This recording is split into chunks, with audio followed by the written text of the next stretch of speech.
Diabetes. ഇന്നത്തെ കാലത്ത് diabetes patients ഇല്ലാത്ത വീടുകൾ നല്ല കുറവായിരിക്കും.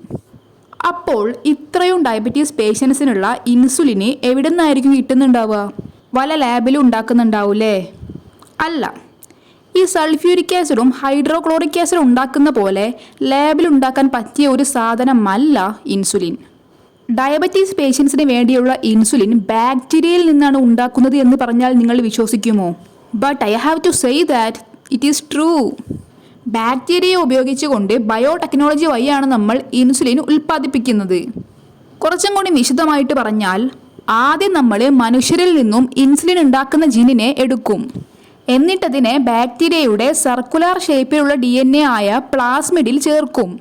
ബാക്ടീരിയയുടേത് അസെക്ഷൽ റീപ്രൊഡക്ഷൻ ആയതുകൊണ്ട് തന്നെ ഇതിൽ നിന്നും ഉണ്ടാകുന്ന എല്ലാ ബാക്ടീരിയകളും ഇൻസുലിൻ ഉണ്ടാക്കും. പിന്നെ അറിയാലോ, ബാക്ടീരിയകളൊക്കെ മൾട്ടിപ്ലൈ ചെയ്യുന്ന പറഞ്ഞാൽ അത്രക്കും ഫാസ്റ്റാണ്.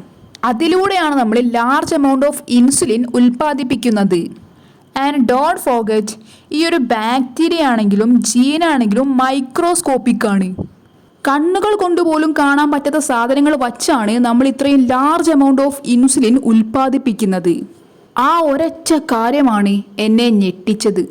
ഇതിനൊക്കെയല്ലേ ടെക്നോളജി എന്ന് വിളിക്കുക? സത്യം പറഞ്ഞാൽ ഇന്നത്തെ ബയോളജി ക്ലാസ്സിൽ ഇത് കേട്ടപ്പോൾ ഞാൻ ശരിക്കും ഷോക്കായി. അപ്പോൾ എനിക്ക് തോന്നി നിങ്ങളെയും കൂടി ഷോക്കാക്കാന്ന്. That is how this video created.